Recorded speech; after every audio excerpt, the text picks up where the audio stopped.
Okay, it's 4 p.m. This is the North County Regional Fire Authority Commission meeting for November 12th, 2025. And let's stand for the flag salute.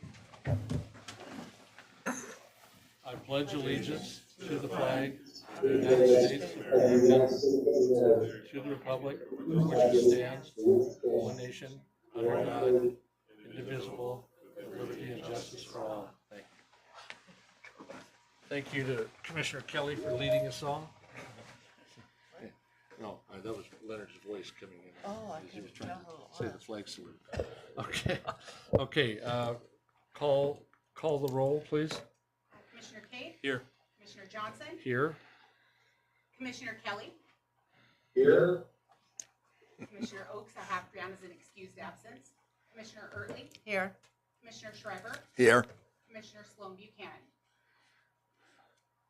And I can see that she's online. Okay. Here. All right. Okay. Here. Thank you. Okay, do we have any public and employee comments signed up for today?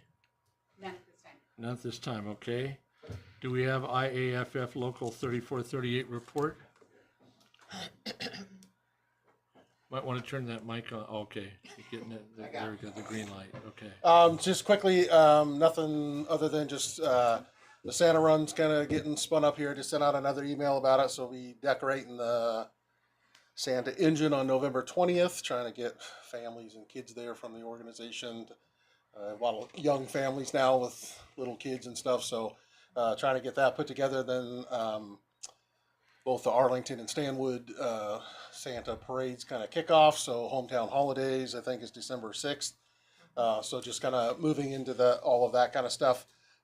Trying to get that stuff put forward jointly with the organization, and then also the food drive that Carrie, myself, and Anna Malillo have been kind of working on in the station. We have a pretty good amount up there today, so just invite people to share those social media posts, assist us, just letting people know that they can drop stuff off at any of the fire stations, cooperatively with our stations, along with Arlington Heights stations, and so just trying to help out all those families in need.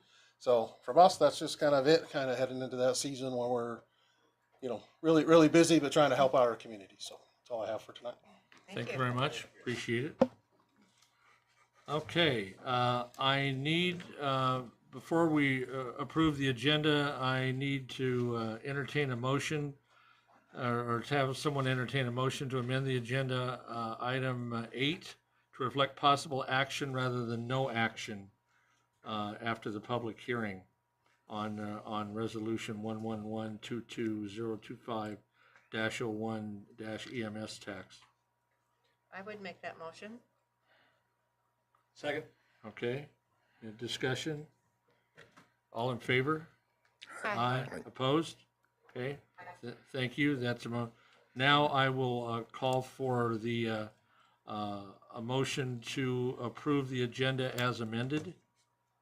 I would move to make that motion. Second. Okay, second by Commissioner Schreiber. Okay. Discussion? All in favor? Aye. Opposed? Okay. Okay, a unanimous agreement. Thank you very much. Okay, and next we have the kickoff introduction meeting by the Washington State Auditors, presentation only. So welcome and take it away. Great. Well, thank you so much for taking a couple minutes this evening to let us discuss what we intend to look at for your audit this year. So just a couple of quick introductions. My name is Courtney Emerson. I am the audit manager for Team Everett. We had a little bit of a change in our agency fairly recently. Christina Baylor, who has been our audit manager for the last 11 years, through a slew of different retirements and changes, she is now one of our assistant directors. So she's still very much with our office and still a part of the audit process, just in a new role. And so that made some changes on our team, and so that's kind of just a quick update of where things are at. With me today is Morgan Fairbanks. She is your audit lead for this year's audit. And Miranda Shales is the audit supervisor. She is unable to be with us this evening, but you will be working with her throughout the duration of the audit. So I'm going to go ahead and share our presentation, but I did want to also let you know that there is a packet of information that we have shared. That is meant to be more of just a takeaway. We aren't going to go through it page by page, so you don't need to have it in front of you. But it does include all of the information that we'll be presenting this evening. So it's meant to be referred to if you have any questions after the fact or trying to remember what we talked about. It's all included in there. So, just to get things started, just a little bit about our agency. So, as the Washington State Auditor's Office, we are tasked with being the auditor of all public funds. And in doing so, we are responsible for auditing all use of state and local governments, auditing all state and local governments and the use of those public funds. And in doing so, we conduct over 2,700 audits each year. So we have a lot going on within our office. But what you'll see on the screen are the different types of audits that we conduct. So our three at the top, the accountability, financial, and federal, those are the audits that we conduct most often. You'll see that accountability is the largest, as that is the audit that we conduct, audit type we conduct most often.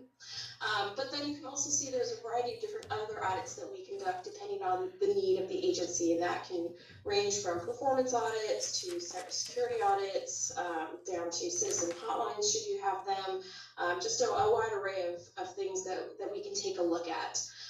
And so what you'll see is highlighted accountability and financial. Those are the two areas that we'll be focusing on for your current audit. So just a brief summary of what those entail. For your accountability audit, the goal of an accountability audit is to really gain an understanding of how your local funds and state, local, and federal funds are being used, and see what's applicable to them, whether that be laws, regulations, contracts, grant agreements, your own internal policies or procedures. But what we're really trying to make sure is that those funds are being used as they should be, and that there's adequate controls in place over the use of those funds to make sure that public dollars are being safeguarded. For your financial statement audit, it's a little bit different, as there's more specific requirements for a financial statement audit, and the goal of our financial statement audit is to issue an opinion as to whether or not you can rely upon your financial statements and the accuracy of them to make decisions. And that's for you, for your citizens, really anybody that needs to take a look at your financial statements. They want to know whether or not they can rely on that information. And then in addition to that, we also take a look at the process in place to, again, make that determination of is it an adequate process that we believe would identify any major errors on their statements. So with that, I'm going to turn it over to Morgan, and she's going to talk more specifically about the areas that we've selected for your specific audit this year. Thank you, Courtney. For the first audit that we'll be conducting an accountability audit that covers the period of January 1st, 2023 through December 31st of 2024. For this type of audit, we usually utilize a risk-based audit approach in selecting areas for review, which involve a number of audit planning steps that include reviewing prior audit results or assessing areas of common risk for other fire authorities and fire districts across the state. Based on the planning procedures we've performed so far, we've identified several areas that we most likely will be including in our audit. The first area would be shift exchanges under payroll. Specifically, that's an area that we have noticed for potential accountability issues in other fire districts and fire authorities across the state. And it's an area we haven't specifically looked at with the authority as of yet. And the next area is the electronic funds transfers. We'll just be reviewing prior audit recommendations that we've issued under this area. And a couple of other areas that we're reviewing are treasury activities such as for bank reconciliations and monitoring of banking activity. And two of the areas that we look at for every single accountability audit for every single entity that we audit are the compliance with the Open Public Meetings Act and executive session requirements, and reviewing for indications of financial distress. And as I mentioned earlier, we haven't finished our planning procedures just yet, so These areas might be subject to change, and we'll let you know. We'll provide you with an update if this does change.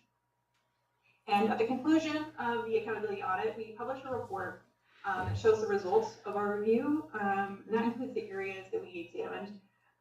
Please know that we remain open to suggestions for additional areas that the commissioners or any management would like us to consider before we finalize that. And then the second type of audit we'll be conducting is the financial statement audit. As Courtney briefly mentioned, the objective of the financial statement audit is to issue an opinion about whether those financial statements that are presented for audit are fairly stated and materially correct and can be relied upon by anybody who wants to use that information. And the period that we'll be covering is the same as the accountability audit for January 1st, 2023 through December 31st of 2024. And it's also important to note that our audits are conducted in accordance with government auditing standards. Those standards require that we also take a look, as Courtney mentioned, at the process that the authority goes through to prepare the financial statements. And if we become aware of any issues, we'll alert you if there's any situations or processes that could or did allow any misstatements to occur.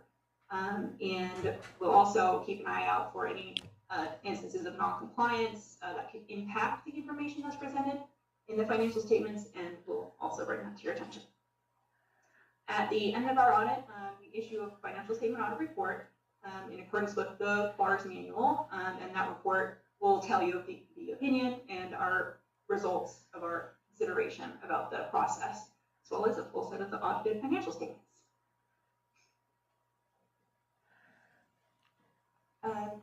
So a big part of our office is maintaining continuous communication between audit staff and your staff.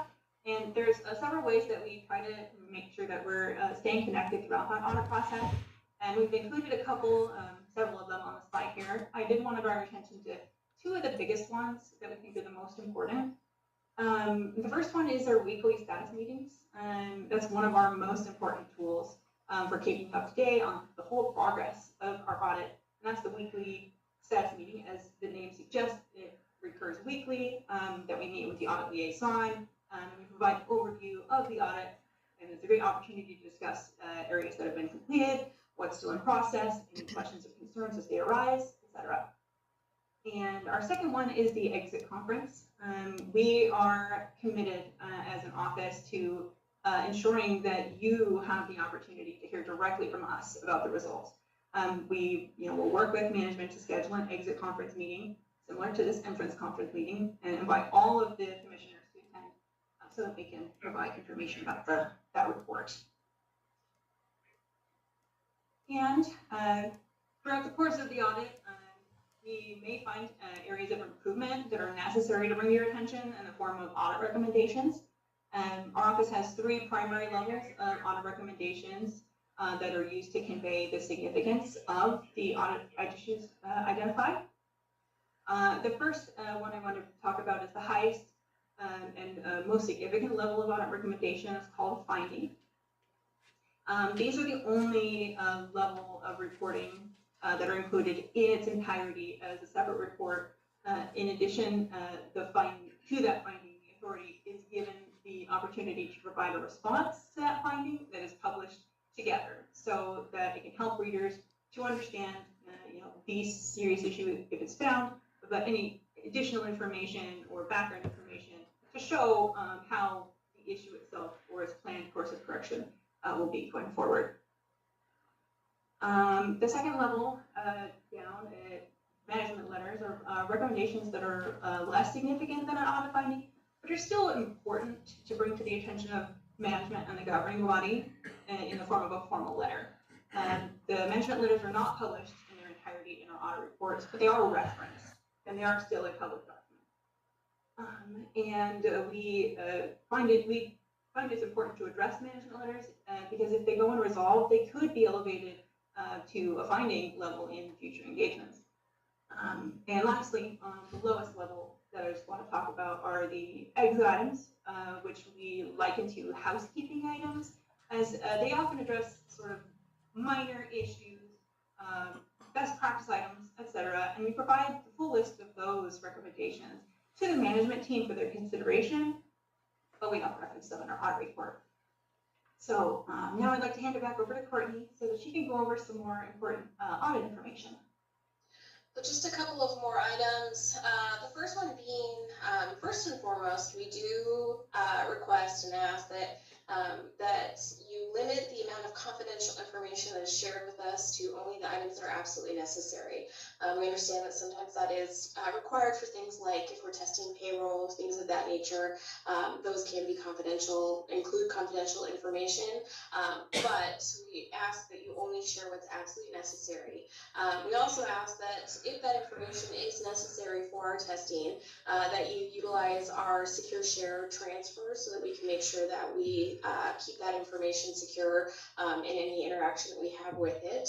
But we also ask that you let us know before you're going to send that information so that we, number one, can anticipate when we can receive it, and then two, we can make sure to take the steps necessary to keep that information secure in our own documentation, as we obviously that's a high priority item. So please let us know in advance. The audit costs are included both in your packet. I believe it's on page 2, as well as the engagement letter if you're interested. That's where you can identify that information.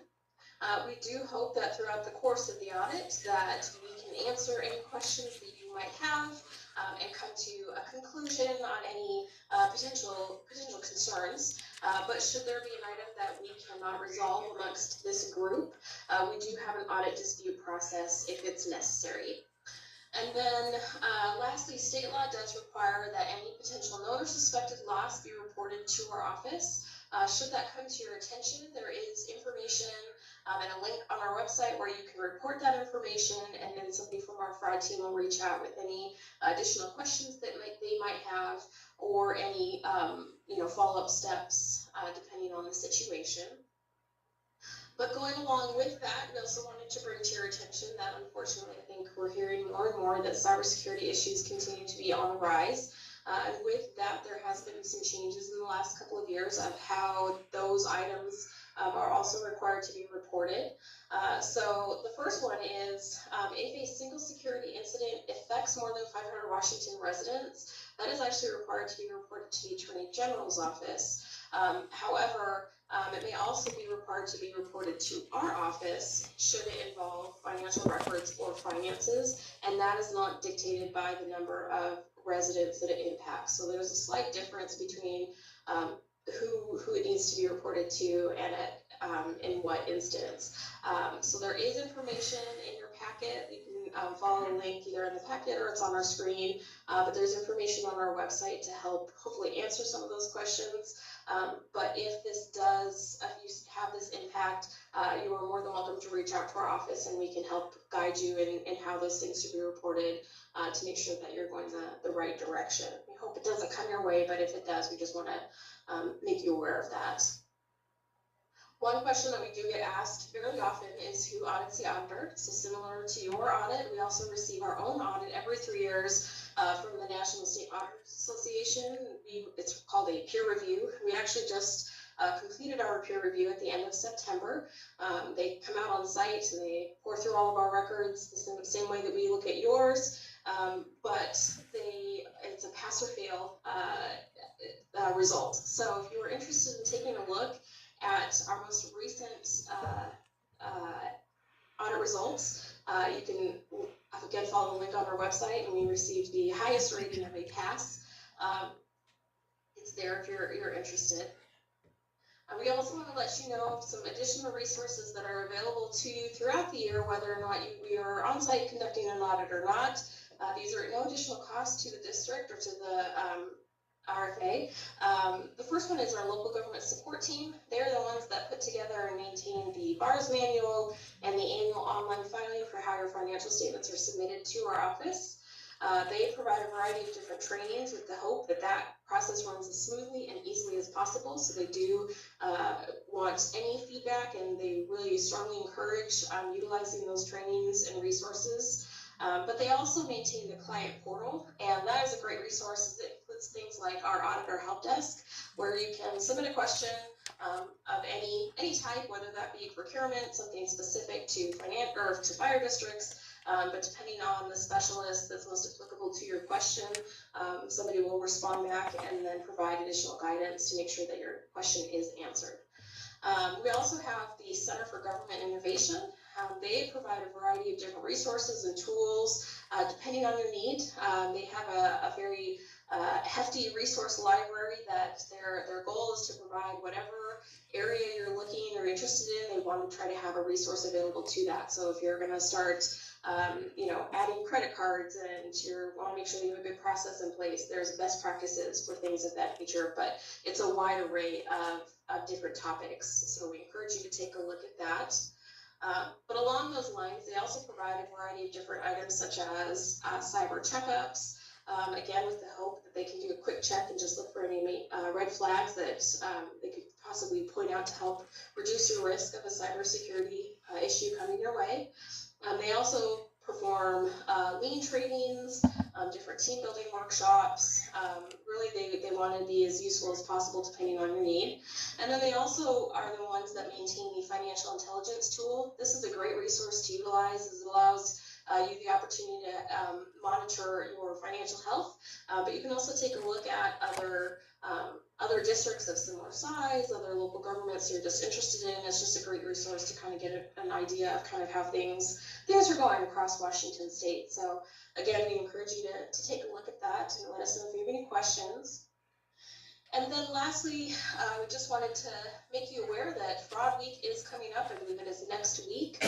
So with that, some additional resources will be put out on our website, on our social media, and all the different ways that you can find Washington State RR's office. Our hope is to just provide some additional resources and tools to hopefully help you prevent fraud coming your way. So I encourage you to take a look, and if you have questions, let us know.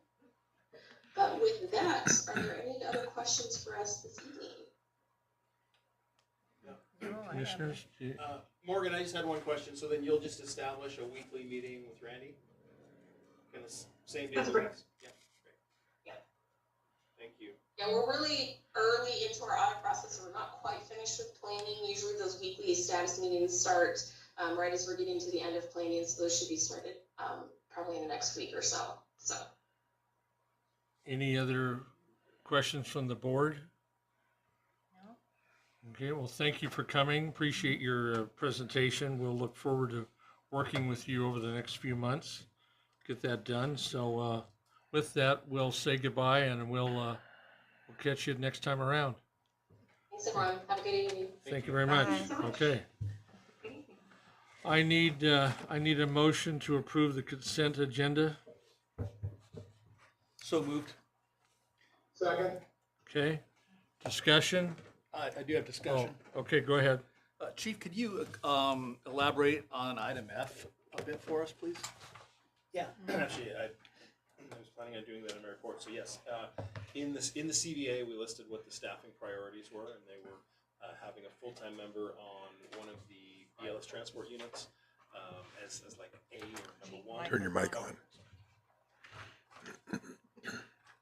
Thank you. In the CBA, that it lists what the staffing priorities are as far as when we have members above minimum staffing, and they are number one, or A, is having a full-time member on the aid car on one of the BLS transport units or both. Second was staffing Station 96, and third was, I think, what was third? Station 99. Dedicating here at Station 99. So the kind of vague one was Station 96, and so several labor management meetings with Kirk and Greg, we talked about there's days that we have staffing that we could open Station 96, but there was language that said that if Station 96 opens, it has to mirror the staffing at other stations, which would mean 3. But just some healthy discussion. We all agreed that there's days we could put 2 people there and we could staff a BLS transport unit. So we further identified item B on staffing Station 96, that it could be with 3 full-time members, with 2 full-time members, with a full-time member and a part-time member, and it kind of breaks down what it is. So it gives us a lot more flexibility and good discussion. And I appreciate Kirk and Greg's openness on that, because it will allow us to open Station 96 more. So it actually gives more flexibility for For sure. providing more staffing, more service. to the Absolutely. Yeah. community. And would we ever put a two-person part-time aid car there? No. No, that was the one, full-time and part-time. But So we're not in any way going backward. nope, there's no, it was talked about, it was decided that there's no supervision for the part-time members. We're kind of cycling through them so quickly now that we feel that a full-time member and a part-time member was kind of the, let's say lowest, but kind of the lowest tier that we took it to. Perfect. Thank you. Yeah, you bet. All right, we have a motion to approve the consent agenda. Any other discussion? Okay, all in favor? Aye. Opposed? Okay. All right, unanimously consented to, so thank you on the approval of consent agenda. Now I'm going to move into officially a public hearing for public comment or commission discussion on the proposed resolution, first reading, Resolution 111-22025-01-EMS tax. And is this Budget Director Crum that goes over this, or is it the chief? If you can, Randy, please. I like how Carrie and Randy all looked at each other. There you go, green to go. Thank you, Commissioners. Yes, we're required by state law to have public hearings in setting our property tax levies for the next year in conjunction with our budget. Normally, we would do both a property tax hearing and an EMS levy hearing. This year, because of the levy lid lift, the vote of the people or the consensus of the people is they did want to go ahead and max out our levy for property taxes at $1.50. So we are not required to have a public hearing or a resolution on that matter, as it's already been decided through the ballot. So tonight we're just having a public hearing for the EMS levy. We are proposing to take the maximum 1% increase allowable by the RCWs. And then with your acceptance, we'll go ahead and open the public hearing when you're ready. Yeah, well, I consider the public hearing open, but I'm not sure anybody has shown up to call in or sit in or speak. Carrie, do we have anyone on that? Okay, I guess I would declare the public hearing closed on that. And should this count, I'm thinking this should count as first and second reading. Yeah, the RCWs require one public hearing. I typically do two, just to give people more opportunity to come and speak if they'd like. But we will satisfy the RCWs by having the one public hearing, and then we can close that and ratify that resolution tonight for submission to the county. I've just closed the public hearing, and like I said, although this was the first reading, I consider it first and second reading. So I'm calling for a motion to approve resolution 111-22025-01 EMS tax rate as presented. Also move. I'll second. Okay. Any further discussion on this resolution? Okay, all in favor, or actually call the roll. Sir, Commissioner Katie, Yes. Commissioner Johnson, Yes? Commissioner Kelly, Yes. Commissioner Ertley, Yes. Commissioner Schreiber, Yes. Commissioner Sloan Buchanan. Yes. Thank you. All right, unanimously, thank you very much to the board, appreciate that, and we'll move that along. And now we get down to unfinished business, and the HRIS project update, and HR Director Jubb will make a presentation.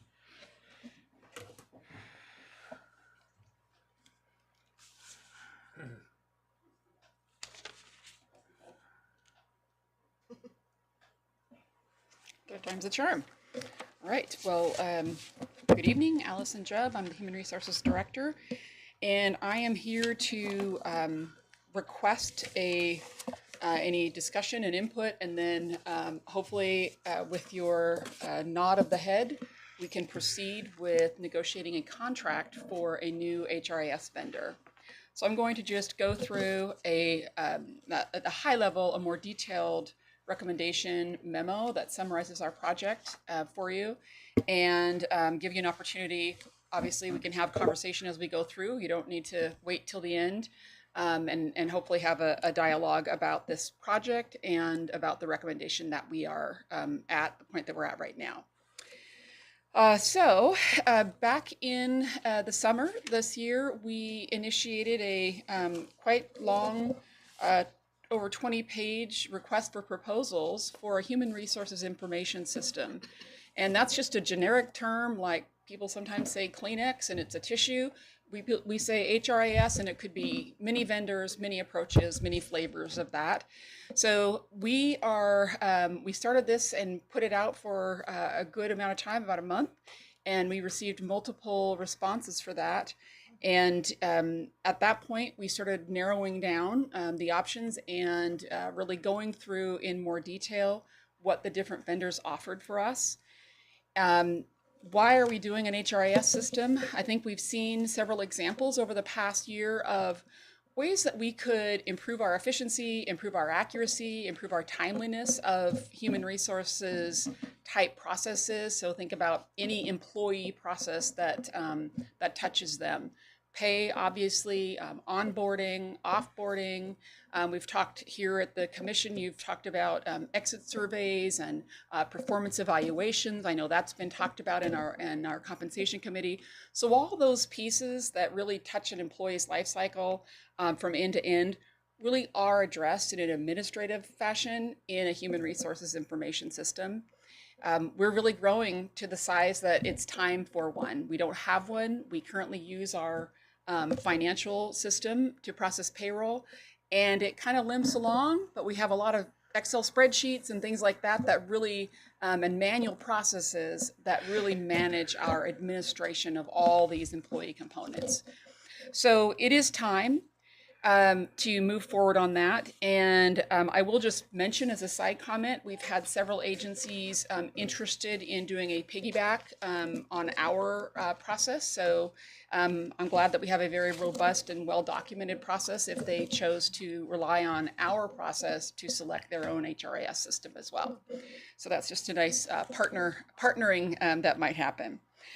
So right now, we took about a 2-month pause in the process. We were hoping to have a contract before you in the August-September timeframe, but because we needed to reshift and focus on some of the payroll project, we paused with all the vendors, and then we restarted it in the last month or so, where we really got into a deep evaluation of each one. And what I'm going to give you is a bit of a high-level overview of what those are. Just understand that this whole process has been done with a committee. Sometimes they're very engaged and directly involved, and other times we're just giving them an FYI, and once we move into the implementation part, they will be, again, very engaged in the process because they're part of helping design what features, what functionality, what is the performance evaluation, what it should look like, what does the paycheck look like, and what makes sense to people and is terminology that is intuitive to them. How should it read on their mobile phone and texting? All those pieces really, I think, will be better served by having that HRS committee continue to stay engaged through the whole process. So they will continue to do it. Where we're at right now is at phase 4, but just a high level. Before we even did the RFP, we did a needs assessment, prioritized things that we needed like payroll. We went through and did went through the whole RFP. We did demonstrations and interviews with each of the finalists. There were 4 finalists at that point. And then, although one ended up being disqualified, we ended up going into a deep dive and scoring. And I'm happy to share this with you if you'd like it. There's quite a long rubric of scoring and points and so forth that we went through to finally come up with our recommendation. I've identified here what are the things that we looked at and how did we really examine each proposal. And you can see that some of them on page 3 and 407, some of them are weighted as a 2x. So if there is a 0 through 10 points possible, because of the importance of that particular feature or functionality or area, we weighted it more heavily.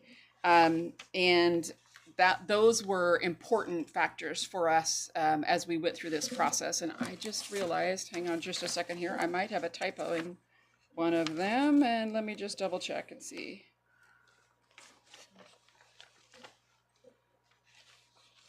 Nope, we're good. All right, so those are the areas that we went through, and you can see on page 5, these is the sum total of all of our evaluations. I put in for 3 vendors. We actually ended up disqualifying one of the vendors because they didn't meet a timeliness requirement for an action that needed to be done. And we were very particular about making sure everybody followed everything exactly, so that if we ended up with any protests, we felt we had a very good, solid, defensible process. So again, we ended up just evaluating 3. One is ADP, one is NeoGov, and one is Paylocity. And just to let you know, our recommendation is Paylocity. So as you listen to a few of these things, you'll see that they stood out for several reasons. ADP had the lowest cost, but we made it very clear in our RFP that we were not going to go with, that was not a deciding factor, what's the lowest and cheapest. I think their costs were lower in part because they offered sort of a mid-level HRIS functionality and process and system. I think if you get their sort of Cadillac version, which is what NeoGov and Paylocity offered, it would have been substantially more. But one of the things that, despite this, there's a very large organization in ADP, many organizations use them, but it is a bit of we're a very small fish in a very large pond of clients. So it does minimize our ability to influence and get this one-on-one help. And that was a concern that we had. We also had a concern that their cost model, so how they calculated what it would cost us each year, allowed a lot of unknowns. And the reason is they charge by pay cycle. So if you had 5 payrolls in a month, because maybe you had to do some retro checks and you had to do some corrections instead of 3 in a month, you were going to pay full price. Even if it was just a couple of checks that you had to run, you're going to pay full price for each of those cycles. So we looked at the cost as if it was just the core amount needed, but just to understand, it could be substantially greater based on their costing model. The other 2 vendors did a per head count model. And since we foresee, and Randy has predicted, that we won't need any more FTEs for many years to come, then that means our costs will be fairly consistent and predictable in an HRIS solution. And I think that's very important for us. We have tight budgets and we don't want to have wild swings of what the costs are. So that was a downside for ADP. NeoGov is a Cadillac offering. I've worked with them before. They are public sector only. There are a number of organizations that, if you talked with your, your cohorts, if they know what the HRIS system is, they will know very clearly NeoGov is a top contender. Unfortunately for that Cadillac experience, there's a Cadillac price. And so that was just something that we couldn't justify when we looked at the third vendor. The features and functionality were really on par and maybe even a little bit better with Paylocity, but we couldn't justify double the price.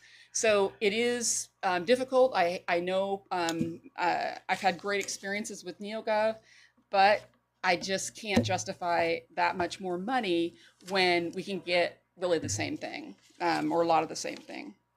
So that brings us to Paylocity. Their pricing is kind of right in the middle, very competitive and well within our budget that we anticipated of $100,000. And we did a projection out. I think we have a lot of price stability that we can look for. They've given us a 3-year price guarantee is what they're quoting us, and 2 years additional where the increases would be no more than 4% a year. So I feel like that really sets us up well to have predictability in what our costs will be on really what is the most expensive software solution. If you just remember our budget, it's the highest priced one. So it's important that we maintain as best we can a tight lid on the escalations over time. Other things with the Paylocity, very intuitive, employee friendly, very adaptable. So lots of employee actions can be done right on your mobile phone, not just texting to say, hey, log in and look at something, but you actually can take care of the transactions that way. So it's very efficient, very intuitive and user friendly for managers, supervisors, so our command staff to be able to do things on the fly right out of their cell phone, dashboards and so forth. So I do believe it has very high user adoption. So supervisors and managers and employees tend to use it very well and thoroughly and pretty quickly. That's partly what we would have the HRIS team for, is to help with that and help design it well. But it doesn't really do us any good to have a great system that we either don't implement the functionality on, or people don't use it and they find workarounds. Well, I have the system, but I'm just going to do an Excel spreadsheet instead. Or I have the system, I'll just send you an email instead. You really want to get the biggest bang for your buck by getting people to want to use the system. And that, I think, is what the biggest, strongest advantage of Paylocity that I think we have. There are some limitations. Obviously, it's not the cheapest of them, although it's right in the middle. And they are less focused on public sector compared to NeoGov, but they do have a very robust public sector presence. I mean, they were using terms that we know, Kelly days and, acting pay and, what sort of schedule cycles people are on and so forth. So we feel comfortable that they are familiar with our environment, including the fire environment. The page 6 gives you just an overview of what the costs are. I've done some rounding in here, and we had to make some assumptions. So this is not an absolute for sure, but it's as reasonable as we can get to estimate. So we had budgeted, for example, with Paylocity, we budgeted 100,000, and you can see here that it's looking like 55.7. So we have quite a bit of savings in what we budgeted for and what we're planning for 2026, and that shows our price guarantee and a fairly modest escalation over time. So we feel very good about that. The next piece that we're going to be going through really is, and this is with you all in concurrence and acceptance of it, I need to enter into a more robust contract negotiations with Paylocity. If we are not able to reach a contract that makes sense and that we're happy with, then we would consider going to NeoGov, although as I've shown you, the price is quite substantial, so we would probably want to spend some time getting direction from you all on if we should do that. Maybe we need to go back and regroup again. So if we don't get Paylocity, I think we have some serious conversations to have about the value proposition for that. So if we do, if I do get a nod from you, so no official action now, if I get a nod from you today, then we will be bringing a contract to you, assuming everyone can get everything, all the pieces done, I's dotted, T's crossed, for the meeting on the 26th. So it is currently, all the language of contracts and all of that is being reviewed by Richard, and he feels he can do a very quick turnaround. So we feel like it's not going to be an issue to get it out, hopefully with the board packet, send out to you or send out early on, like by Thursday of next week, so you can have a chance to look at it. But I think it's a fairly standard, cloud service contract. It's a subscription with a minor, if we exit early in the first 3 years, there's a fee for that, a charge for that. But otherwise, after that, you're just going, you just keep renewing and you can end that subscription at any time.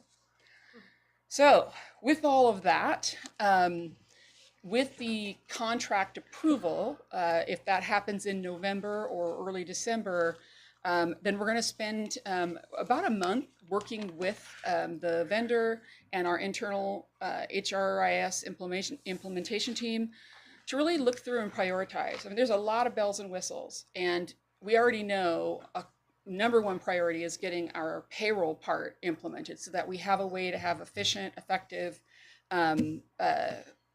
payrolls and in a way that's very transparent and employees can see and have access to, and that really supports our internal processes. So that one, hands down, is going to be the first area that we focus on. But there are a lot of other things. I mean, what is getting in the way of, a captain's work? What causes them to have to slow down because they don't have access to something that's employee related? What are things that are time-consuming processes for the finance side or for HR? Those are things that we want to understand and look at to help us rank and prioritize. Well, once we get payroll, what should come next, and then next, and then next? So we'll spend a lot of time talking internally about what's going to add the most value for them. And provided there are no constraints, system constraints, we will try to proceed down in order of ranked priorities and eventually get it all implemented. I will say it's going to take over a year to implement it all. Our main focus will be to get payroll up and launched by July 1 of 2026. So that's 6 months of work, and probably towards the end of it, there will be at least 2 months of, there is likely to be at least 2 months of parallel payroll. So we would continue to pay people in the normal way that they're currently being paid out of the system, but we would run a ghost payroll in the new system and just make sure, is everything matching exactly to the penny? If it isn't, what's happening? We don't want to have a situation that another fire agency to the south of us, a very large agency, has gone through, where there's major payroll issues when they launched a new system. So we're going to be very careful, very involved to make sure that it comes out clean. So that's really what's coming next. And I'm just going to open it up for discussion and conversation if you have any. Otherwise, I would appreciate a head nod, or however it is that you might go forth, and wish myself and Chief Krosky luck in negotiating a contract. Well, if you think there's a really good chance that you'll have something ready for us by the next meeting, I will direct some discussion here at the end of the meeting about whether we have a meeting at all in the week before Thanksgiving, or which of those days of Monday, Tuesday, or Wednesday we will have it. So I'll take that into consideration very strongly. And we certainly can, if there is not planned to be a meeting on the, before Thanksgiving, we can certainly bring it forward at the first meeting in December. It might just delay our implementation planning a little bit, but that's fine. There's plenty to do in November and December. A couple of weeks' time. I mean, is that critical time or not? If it isn't, maybe I won't worry about it. Yeah, I wouldn't worry about it in the scheme of things. We're really, it's not going to probably impact a go live date of July 1. It's really more of condensing some of the project work and so forth. So it's completely fine to do that. In your negotiations with them, I guess I would say that if you need some specific authority of the board prior to that date or prior to Thanksgiving in order to continue something else on, I don't even know what that would be, but I'm just saying, if you need that to move things along, you would need to notify the board so that I could make sure that we do have a meeting in the short 3-day week sometime. But unless I hear from you, I'm not going to worry about that at this time. I don't believe that there would be anything. Well, but you don't know. You're assuming, and I appreciate that. But I'm just saying, don't hesitate to say that you're going to need some action from the board, however short, and we will get it scheduled in that Monday, Tuesday, or Wednesday for Thanksgiving. I don't want to be responsible for interrupting turkey timing and pies being baked, but I appreciate it. I Yes, don't want to have a meeting on the day after Thanksgiving. You're right. So trust me, I think we'll figure it out. But as I said, don't hesitate to ask us if we need specific board authority on that. Otherwise, I'm content with the progress that you're making and what you're trying to do. So thank you for the summary on this. This is done very well. So. Any other questions or comments or clarifications? No? Are we okay on the board? Anybody else out there? Leonard, anybody other questions? I'm good. Okay, all right. Thank you very much. Appreciate it. Thank you. Okay, Holly, thank you very much. Okay, we're going to, Well, we're gonna skip over new business because we don't have anything else scheduled on that, and go to the chief's report next, so. Yes. Thank you, Commission. I'll try and make this somewhat brief. Commissioner Cade kind of touched on in your packet today, you had kind of the memorandum of understanding with the local on staffing Station 96. So it very clearly kind of, it just defines what staffing Station 96 means. So I appreciate Chief Kuntz and Captain Norman's help with all that through labor management. It's beneficial to us all. As we learned today with Randy's budget presentation, we're just wrapping up the budget with looks like a likely adoption on December 10th. The union, per union contract, the local does shift bidding following a new ratification of a new contract. So they just finished that last month at the October meeting. So they all bid for what shift they want to work on for the next 3 years. In this case, 2 years because of we were kind of 1 year out of contract.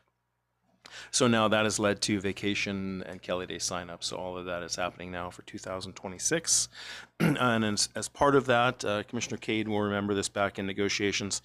We changed the language in the CBA about appointing actors. So in our acting officer language, we no longer just if we have enough bodies working, but none of them are BARD officers or are on the promotional list, we would historically appoint an actor, just generally the senior firefighter. As of November 1st in the contract, we no longer do that. It's just a point of reference, but that has taken effect. And then running parallel with that is the promotional testing. You remember back a few months ago, we let you know that we did a promotional testing process, and the written testing we abandoned. It was a poor process. We discarded it, and it will be posted. Autumn's not here with us today, but I think it'll be posted by week's end for a January written test and a February assessment center to establish a new battalion chief and captain promotional list. I think you all have invitations that you've got in the mail for the banquet. That'll be on Saturday, February 7th. Outside is the new shop truck that Chief Tony Open and Ian took delivery of. Was part of this year's budget. Chief Kuntz mentioned the Santa Run briefly. It always runs 12 nights. So it starts on a Friday and ends on a Tuesday. So it'll start on Friday, December 5th and run through Tuesday, December 16th. So it's our biggest PR event of the year. And very benevolent to the Arlington and Stanwood food banks. Kind of a fun thing that I've got to do. It's an annual event in some Stanwood schools. Historically, it was Stanwood Elementary, and this year Cedar Home Elementary joined on. So it's kind of crazy. This is the only fundraiser of the year for the Stanwood Elementary PTA. They're called PTOs now, and I don't know what that means, but PTA I'm going to call it. Organization. So Stanwood Elementary does a thing where the kids walk or run around the track, and the parents, friends, family sponsor them so much money per lap as a fundraiser for the school. So it is crazy to think that this fundraiser at Stanwood Elementary raises like $50,000 a year. It's crazy how successful. If for any child that raises $500 or more, any student, they get a ride from Stanwood Elementary School to the ice cream shop and the fire engine. So I've done it the last few years. This year I recruited the help of the police department to help because we had like 42 kids that met the $500 or more goal. So last Friday I spent like half a day shuttling kids. It's a great PR event.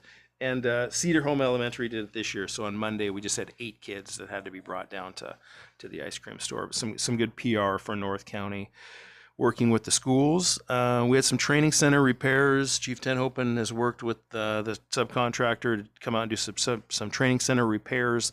And the thing I want to mention is we added thermocouples. So now we just got them working last Friday. Chief Kuntz worked with Rick, our IT, one of our 2 part-time IT guys, and we can now from outside of one of the burn rooms, just kind of, up to maybe 50 to 75 feet away, we can monitor on a device what the temperatures are inside the burn room. Because we've had some issues up there the last few years of heat, of the temperatures getting too high. Overdue. Yeah, so this is a nice addition. So we're still working through it, but they got it working last Friday.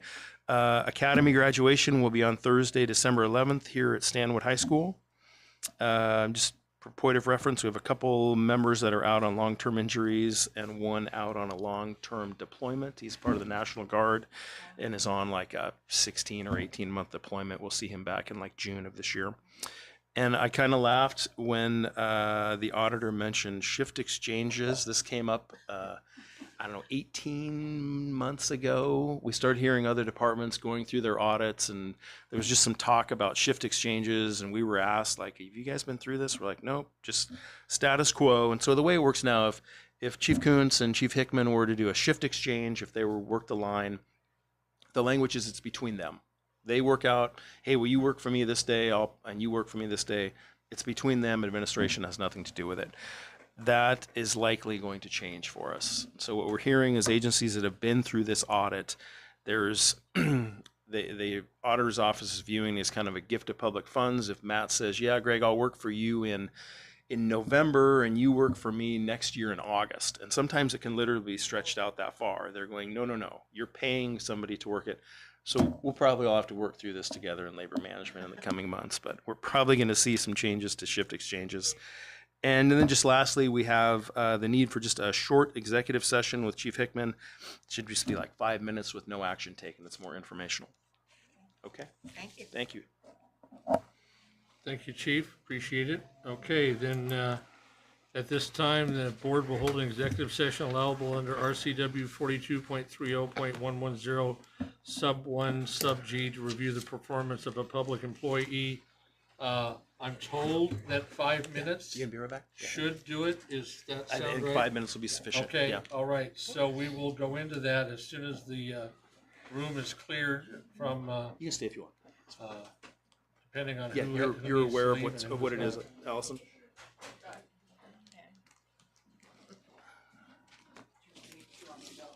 You can stay. It's fine.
Damn good notes, but I love it. Okay, we're out of the executive session now and back into regular meetings for November 12th here at 5:07 p.m.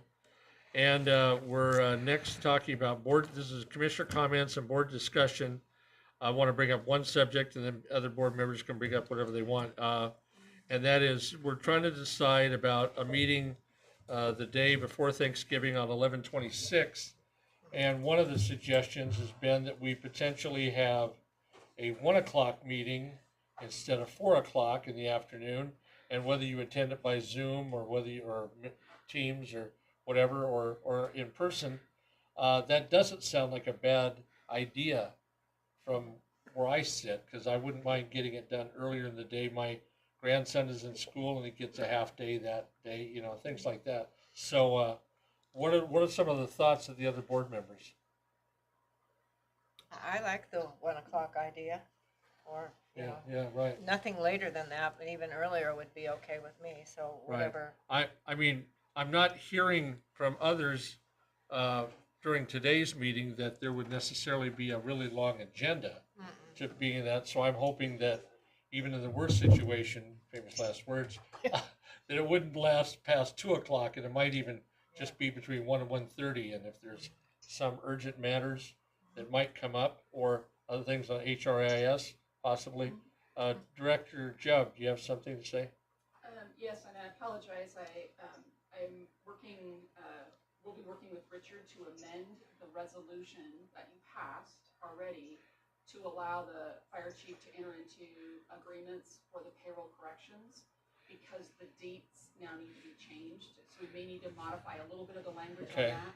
And I don't know if it's an amendment of an existing resolution, if it's a 2-meeting thing, in which case we probably want it to happen on the day before Thanksgiving, and then again, the first meeting in December. Well, so we kind of, you guys work out the legal side of that, but if it's necessary, we can certainly get it done on the day before Thanksgiving and finish it on the first meeting in December. Commissioner Kelly had his hand up. I haven't heard anybody say they didn't want to have meetings in December. Commissioner Kelly, go ahead. Well, I don't know about that meeting on that date. I'm gonna be pretty busy in the kitchen for me. On the joke. I like the 1 o'clock meeting. Okay. I like the 1 o'clock meeting. Okay, I like that, Leonard. Thank you. Thank you. Holly's got her hand up. Holly, go ahead. Yeah, I'm okay with the 1 o'clock meeting also. Okay, well then I'm not going to call a vote for that, other than I'm going to announce that we are make plans for the 1 o'clock meeting later this month on the 26th for 1 p.m. and not 4. And then you know, if you guys have got things that need to have board action, you know, get them in so they can be published by everyone else. So that's all I had for official board discussion, commissioner comments. But if someone else wants to say something, you're more than welcome. Do you want to say anything, Al? I did. Some of the locals' comments at the last meeting were inappropriate, and their report time should never be used to attack any employee or commissioner. Thank you. I was going to say we will have conversations about that next year, in that I'm very concerned if the union or anybody else out here brings in political considerations, whether it be promotions or attacks on people, because it's gonna trigger requests by the other party for equal time. And we've got lots of public business to do here, and I don't want us to be a battlefield of political back and forth, demanding, you know, equal time from that. So I say that as a caution to everybody involved to be very circumspect if you're here to make comments that are politically driven from whatever angle that is. So I'm just saying that. If you would indulge me for just a minute, I have a very short story to say. And I only say that because 50th anniversaries don't come very often, but not my wedding anniversary. I've already been past 45 years on that, but no, I'm calling about that. On the 18th of this month, in 6 more days, is my 50th anniversary of being shipwrecked in a typhoon when I was in the Peace Corps. Oh my It was God. Typhoon June. We were in a tramp steamer out near Guam, southeast of Guam, and it sent a water spout at us in the morning and drove us up on a reef where we sat for 5 days until a South Korean fishing boat came and picked us up. But during the commotion of being put up on the rocks and we weren't sure if it was going to pound a hole in us and all that, the captain orders abandon ship. So many people are probably aware of rafts that inflate and get out there. So we're inflating rafts and putting people inside. It was about a 125-foot ship and had about 125 people on it. So anyway, I was looking for my Peace Corps issued life jacket to put on, and I couldn't find it. And I look at the bow of the ship, and there is the native chief from the island I just left a few days before wearing it. He had found it, and he was wearing my life jacket. And I was digging through these boxes on the ship from 1945. The ship dated back to World War II. And there was one lousy life jacket in there that was so ripped up, I couldn't even tie it in the front. Luckily, I did not have to use it. Well, weeks later, when I'm in the Truck Lagoon and I'm checking out with the Peace Corps and I'm leaving, I'm coming home, they had a 55-gallon drum of water next to the Peace Corps director's desk, and he used it to have us turn in our life jacket, and he tested it. I had gotten the life jacket back from the native chief, all that. So I turned in my life jacket, and here I'd had this thing all year as a pillow and a life preserver, etc. like that. And he took that life jacket, and he put it in the barrel of water, and it sank to the bottom. And I said, of course it did. What else could it do? Everything else has gone wrong. Yeah. Why not that too? So that was goodness. just the final period put on that story of that. But as I said, my 50th shipwreck anniversary is in 6 days. That's my November 18th special day. So Glad you anyway, nobody survived. died. Nobody, right. Yeah. I obviously survived. Nobody died. It was, as most things in life can be, terrifying and boring. And, my one of my sisters sent me a tape that had come in the mail on the ship before that happened. That was the Hotel California tape of the Eagles that came out in the fall of '75. And I can't hear a song off that thing without thinking I'm about it. sitting back on that boat running the batteries dead in the tape player. So anyway, thank you for indulging me. That's all I had about that. Anything more for the good of the order? I've Go got ahead. one more. I've Go got ahead, one more Rick. good of the order. Go ahead. So, with end of the year travel plans and meetings moving around a little bit, I think this is my last in person.